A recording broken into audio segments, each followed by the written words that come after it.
আমি শুধু একটা কথা বলতে চাই, বাংলাদেশের মানুষ যারা রাজনীতি করেন, গুম করার অধিকার আপনাদেরকে কে দিল? মানুষকে ধরে নিয়ে গায়েব করে ফেলবেন, বছরের পর বছর তার বাচ্চা জানবে না তার বাবা আছে না নাই, মা জানবে না তার সন্তান আছে না নাই। রাজনৈতিক হানাহানি বাংলাদেশে দেখেছি আমি। কোনো দলকে, কোনো গ্রুপকে আমি নির্দোষ বলবো না, অনেকের অনেক রকমের দায় আছে।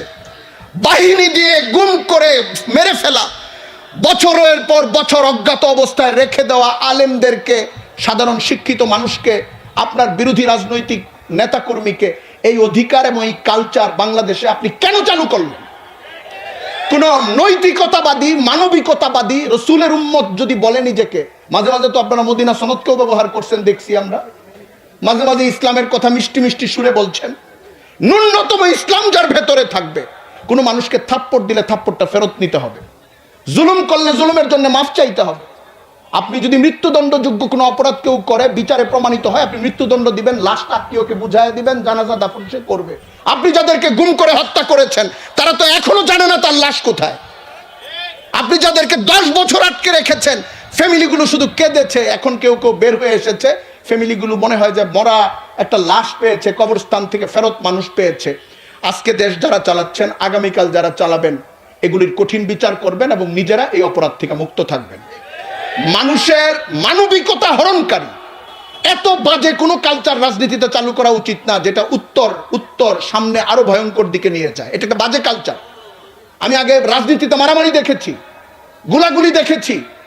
এরশাদ আমলে গুলাগুলি আরো কম হয়েছে, কিন্তু এক নূর হোসেনের মতো গোটা এরশাদ আমলে আপনি 100টা ঘটনা পাবেন না। আমার চেয়ে সিনিয়ররা এখানে আছেন। তো আপনি মনে হইল গুম করতে থাকলেন, 2 মাস যায়, 3 মাস যায়, 5 মাস যায়, থানা বলে জানি না, রেপ বলে জানি না, পুলিশ বলে জানি না। এখন আয়না ঘর থেকে বের হয় কেমনে এরা? একটা রাষ্ট্রকে কলাপস করা, ধ্বংস করা।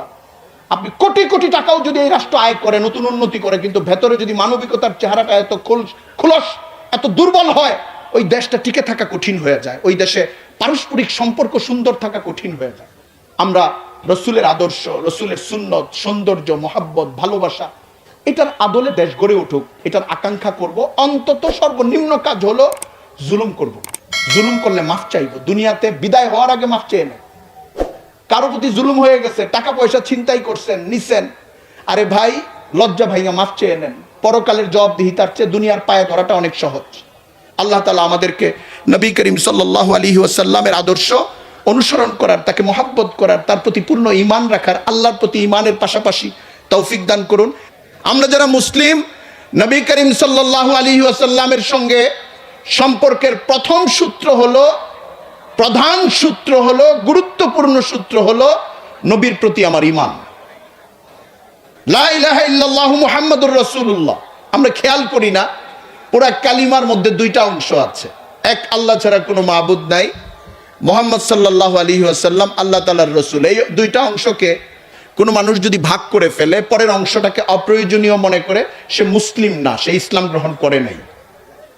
যদি ইসলাম গ্রহণকারী পরিবার থেকে এটা করে থাকে যে আমি পরের অংশটাকে বিশ্বাস করি না, তাহলে শুধু প্রথম অংশটা বিশ্বাস করি, সে সাধারণ সংজ্ঞায় আস্তিক, কিন্তু সে মুসলিম না, সে ইসলামের পরিবারের বৃত্ত থেকে বের হয়ে গেছে। এই জন্য আমাদের এই জায়গাটায় কনসেপ্ট ক্লিয়ার থাকা, হযরত মুহাম্মদ সাল্লাল্লাহু আলাইহি ওয়াসাল্লামের সঙ্গে আমাদের সম্পর্কের অন্যতম প্রধান সূত্র হলো ঈমান। 2 নম্বর, রাসূল করিম সাল্লাল্লাহু আলাইহি ওয়াসাল্লামের সঙ্গে আমাদের সম্পর্কের সূত্র হচ্ছে অনুসরণ বা ইত্তেবা। জীবনের সকল ক্ষেত্রে আমরা তাকে অনুসরণ করব। আল্লাহ তাআলা কালামে পাকে ইরশাদ করে দিয়েছেন, লাকাদ কানা লাকুম ফি রাসূলিল্লাহি উসওয়াতুন হাসানাতুন লিমান কানা ইয়ারজুল্লাহ ওয়াল ইয়াউমাল আখির। আল্লাহ তাআলা বারবার আরো বিভিন্ন আয়াতে রাসূলকে অনুসরণ করার কথা বলেছেন। কুল ইন কুনতুম তুহিব্বুনাল্লাহ ফাত্তাবিউনি ইউহিব্বুকুমুল্লাহ। নবী আপনি বলে দিন মানুষদেরকে, আপনার উম্মতদেরকে, তারা যদি বলে যে তারা আল্লাহকে ভালোবাসে, তারা যেন আপনাকে অনুসরণ করে, আপনি তাদেরকে নিজেকে অনুসরণ করতে বলেন। নবী সাল্লাল্লাহু আলাইহি ওয়াসাল্লামের সঙ্গে আমাদের সম্পর্ক তাকে অনুসরণের। আজকের পৃথিবী অনেক সভ্যতা পার হয়ে এসেছে। নবীর যুগের আগে প্রাচীন সভ্যতাগুলো ছিল ইউরোপীয় সভ্যতা, আমরা জানি নবী করিম সাল্লাল্লাহু আলাইহি ওয়াসাল্লাম 570 খ্রিস্টাব্দে জন্মগ্রহণ করেছেন। আপনি সক্রেটিসের আমল আপনি নিজেই জানেন, তার আগের আমল, রাষ্ট্র দর্শন, পৃথিবীতে নগর কেন্দ্রিক রাষ্ট্রতত্ত্ব, পৃথিবী পরিচালনার পদ্ধতি, ফালসাফা, এগুলোর একটা এলোমেলো চর্চা আরো আগে থেকে ছিল। কখনো ধর্মের আশ্রয়ে, কখনো ধর্মের আশ্রয়ের বাইরে, কখনো রাষ্ট্রীয় পৃষ্ঠপোষকতায়, কখনো বিদ্রোহের মধ্য দিয়ে, কিন্তু এটা চলেছে। চলার পরে পৃথিবী আজকে যে জায়গায় এসেছে, অনেক বিবর্তন এসেছে। এর মধ্যে দর্শনে এসেছে, আইন কানুনে এসেছে, সভ্যতা এসেছে, নতুন নতুন তত্ত্ব এসেছে, পৃথিবীর মানচিত্র অনেক পরিবর্তন হয়েছে, আগের নামগুলো বদলে গেছে, এটা অনেক কিছু হয়েছে। কিন্তু একটা চ্যালেঞ্জের মতো করে আমরা একটা কথা বলতে পারি নবীর উম্মতি হিসাবে, ইসলাম হচ্ছে দিন হিসাবে নবী করিম সাল্লাল্লাহু আলাইহি ওয়াসাল্লাম আমাদেরকে যে আদর্শ দিয়ে গেছেন, এই আদর্শটা হচ্ছে এত বিস্তৃত, এত কমপ্লিট, এত ব্যাপক। আপনি যদি আইনের গ্রন্থ খুলেন, রোমান ল, ব্রিটিশ ল, বাংলাদেশের বর্তমান ল, এবং লয়ের ক্ষেত্রে আরেকটা জিনিস দেখা হয়, সেটাকে বলা হয় কনভেনশন বা নজির।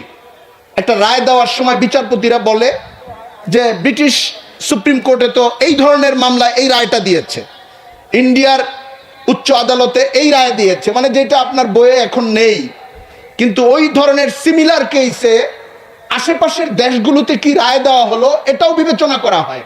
নজির, আইনের ক্ষেত্রে নজির একটা বড় জিনিস। নজির হিসাবে আমি বলছি, পৃথিবীতে যত আইন হয়েছে, যত আইনের নজির রয়েছে, এটা একটা দিক। আর পৃথিবীতে যত ধর্ম রয়েছে, ধর্মের যত মৌলিক এবং ব্যাখ্যা গ্রন্থ রয়েছে, কোন জায়গায় ইসলাম যেভাবে মানব জীবনকে উপস্থাপন করেছে এইভাবে উপস্থাপন করে নাই। এটা হচ্ছে নবী করিম সাল্লাল্লাহু আলাইহি ওয়াসাল্লামের প্রতি আমার আনুগত্যের অন্যতম প্রধান কারণ। আমি এই কথাটা বললাম, এই কথাটার ভিত্তি কি? এই যে একটা দাবি করলাম এত বড় করে, উদাহরণ দেই। আপনি কোন আইনের বইয়ে পাবেন না রাতে ঘুমানোর আগে আমি বাম কাত হয়ে ঘুমাবো না ডান কাত হয়ে ঘুমাবো। লয়ারকে জিজ্ঞাসা করবেন, বিচারপতি সাহেবকে জিজ্ঞাসা করবেন, উনি বলবেন যে আপনি কোন কাত হয়ে ঘুমাবেন এটা কোনো বিষয় না, ঘুমের সময় কেউ মারতে আসলে আমাকে বললেন। ইসলাম বলবে ডান কাত হয়ে শোয়া সুন্নত। আপনি বাথরুমে বা পায়ে ঢুকবেন না ডান পায়ে ঢুকবেন, কোনো ধর্মগ্রন্থে পাবেন না, কোনো আইনের গ্রন্থে পাবেন না। আপনি তাদের কাছে এই ইস্যুটা নিয়ে গেলে তারা বলবে, আপনার কোনো ঝামেলা হলে বলবেন, তখন এটার সমাধান দেব, কিন্তু এইটা আমার কাছে নাই। কিন্তু ইসলাম, মুহাম্মদুর রাসূলুল্লাহ সাল্লাল্লাহু আলাইহি ওয়াসাল্লাম, কোরআন যেটা তার উপর নাজিল হয়েছে, আল্লাহ নাজিল করেছেন কোরআনের মাধ্যমে, হাদিস শরীফের মাধ্যমে। কোরআন এবং হাদিসকে কেন্দ্র করে যে ইসলামী ফেকা গড়ে উঠেছে, ফেকা শাস্ত্র, ল শাস্ত্র, ওই শাস্ত্রের মাধ্যমে আমরা জানি মানব জীবনের এমন কোনো শাখা নাই যেখানে, অনু শাখা নাই, ছোট ছোট বিষয় নাই যেখানে ইসলামের দিক নির্দেশনা নাই। আপনি দোকানদার, একজন ক্রেতা আপনার কাছে এসেছে, আপনি ভেজা একটা পণ্য তাকে দিয়ে দিয়েছেন, গছিয়ে দিয়েছেন, না বলে পণ্যের ভেতরে ভেজা, পণ্যটা শুকনা থাকার কথা ছিল। আপনি প্রাচীন ফেকার কিতাবে এই মাসলাগুলো উল্লেখ করা আছে, আপনি তাকে প্রতারণা করলেন কি করলেন না, এটা সে ফেরত দিতে পারবে কি পারবে না। আপনাকে একজন মানুষ একটা দুর্ব্যবহার করেছে, এটা গুনার কাজ হয়েছে না সওয়াবের কাজ হয়েছে? স্বামীর সঙ্গে স্ত্রী কি আচরণ করবে, স্ত্রীর সঙ্গে স্বামী কি আচরণ করবে, কোনটা ঠিক? মহারানার টাকা সে বাকি রাখতে পারবে না দিতে হবে তাকে, কোনটা কতটুক, কোন পর্যায়ে যেতে হবে?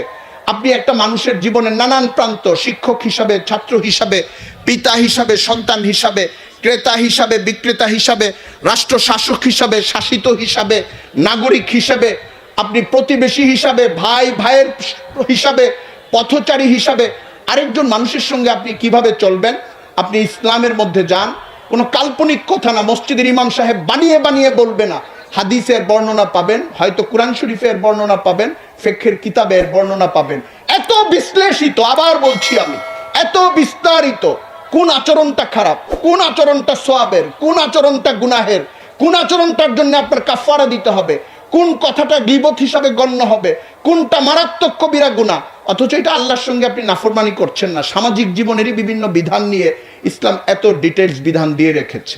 এই জন্যে মুসলমানের বাঁচতে হলে দুনিয়ার জীবনে, মুসলমান উত্তরণ ঘটাইতে চায় যদি তার জীবনে, তার জন্য একমাত্র পথ হচ্ছে হযরত রাসূল করিম সাল্লাল্লাহু আলাইহি ওয়াসাল্লামের সুন্নাহর অনুসরণ, আদর্শের অনুসরণ। প্রশ্ন অনেকগুলি থাকে অনেক সময় যে রসুলের সুন্নত কি, আদর্শ কি। রসুলের সুন্নাই রসুলের আদর্শ। আবার উসওয়ার মধ্যে বড় ফ্রেমে যেটা আসে সেটা হলো গোটা ইসলাম রসুলের আদর্শ। গোটা ইসলামটাই রসুলের আদর্শ। রসুল গোটা ইসলাম নিয়েই আসছেন, আল্লাহ তাকে ইসলাম দিয়েই পাঠাইছেন। হযরত আয়েশা সিদ্দিকা রাদিয়াল্লাহু তাআলা আনহা, উম্মুল মুমিনিন আম্মা জান, ওনাকে সাহাবীরা জিজ্ঞাসা করছেন যে রসুলের চরিত্র, রসুলের বৈশিষ্ট্য কেমন ছিল। উনি বলছেন কানা খুলুকুহু আল কোরআন। ওনার স্বভাব, ওনার বৈশিষ্ট্য, ওনার আচরণ ছিল এমন যেন কোরআনে কারিমের প্রতিচ্ছবি, মূর্তিমান কোরআন। মুফাসসিরিনরা বলেন রসুলের আচরণকে কোরআন বলার অর্থ হলো কোরআন একজন মানুষের কাছে যা যা চায় রসুল তা দিয়েছেন। কোরআন একজন মানুষকে যা থেকে বিরত থাকতে বলে রসুল তা থেকে বিরত থাকার কথা বলেছেন। রসুলের আদর্শ মুমিনের জন্য তার চাকরির জীবন, তার প্রশাসনিক জীবন, তার ছাত্র জীবন, তার সন্তান জীবন, তার স্বামী জীবন, তার স্ত্রী জীবন, তার যত রকমের জীবনের ধরন হতে পারে নিষিদ্ধ কোনো বিষয় ছাড়া, এমনকি নিষিদ্ধ কোনো জীবনেও যদি কেউ প্রবেশ করে ওইখান থেকে মুক্তির পথ কি, এটা আপনি রসুলের আদর্শে পাবেন। রসুল সাল্লাল্লাহু আলাইহি ওয়াসাল্লামের কাছে সাহাবায়ে কেরাম এসে এভাবে মুক্তি নিয়েছেন, তাদেরকে সান্ত্বনা দিয়েছেন, তাদেরকে তওবা করিয়েছেন। তো আমি 2 নাম্বার কথা বলেছি, হযরত রাসূল করিম সাল্লাল্লাহু আলাইহি ওয়াসাল্লামের সঙ্গে আমাদের সম্পর্ক হচ্ছে অনুসরণের সম্পর্ক, ইত্তেবায়ের সম্পর্ক। রাসূল করিম সাল্লাল্লাহু আলাইহি ওয়াসাল্লাম 63 বছর বয়স পেয়েছিলেন, নবুয়ত পেয়েছেন 40 বছর বয়সে। মক্কায় ছিলেন 13 বছর, মদিনায় ছিলেন 10 বছর। মক্কার 13 বছরের জীবন শুধু দাওয়াত আর মজলুমিয়াতের।